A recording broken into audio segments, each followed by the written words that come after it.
Hey everyone, Miss Akimoto here, and I'm going to be talking you through how do you do the poem of the week. So normally our mini lesson will actually be about an aspect of poetry like rhyme scheme or stanzas, but this week we just want you to get used to how do we do this poem of the week.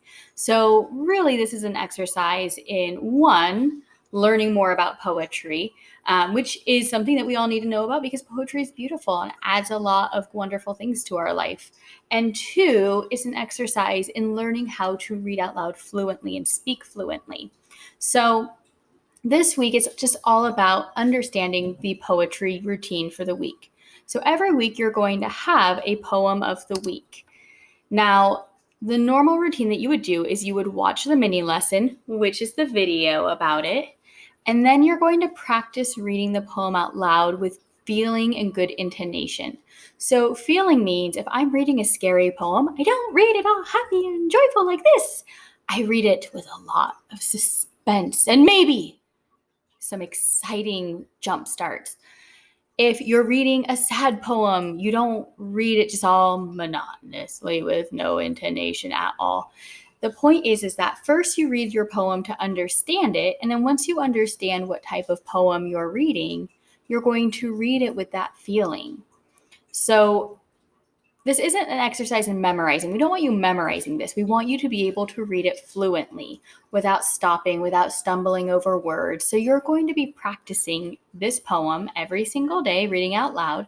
And then on Friday, you are reciting the poem to your family.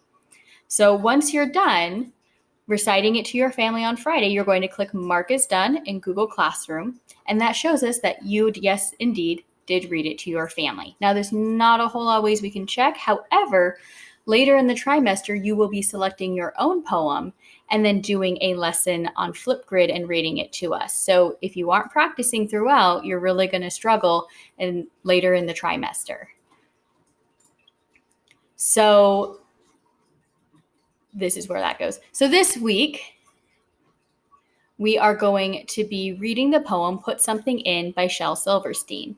And when you're reading through this, you do want to make sure you know what this means because on Friday, there is going to be a question about what does this poem mean on your weekly test. So I'm going to read this to you now. If you need to hear it again, this little button here has me reading it to you. So if you'd like to hear it again, you can. So Put Something In by Shel Silverstein. Draw a crazy picture, write a nutty poem. Sing a mumble-grumble song, whistle through your comb. Do a loony-goony dance, cross the kitchen floor. Put something silly in this world that ain't been there before. So if you can see, and I probably could have used one more time practicing that before I recorded, but it's kind of a silly poem, and it is about doing things that make the world a happier place. Put some silliness in. The world doesn't always have to be serious.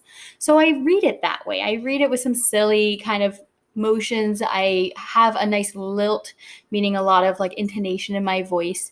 So when you practice it, you want to do that. And then again on Friday, you're going to recite this for either one member of your family, all the members of your family, but recite it for someone, and then click Mark is done. And that's our poetry routine for the week.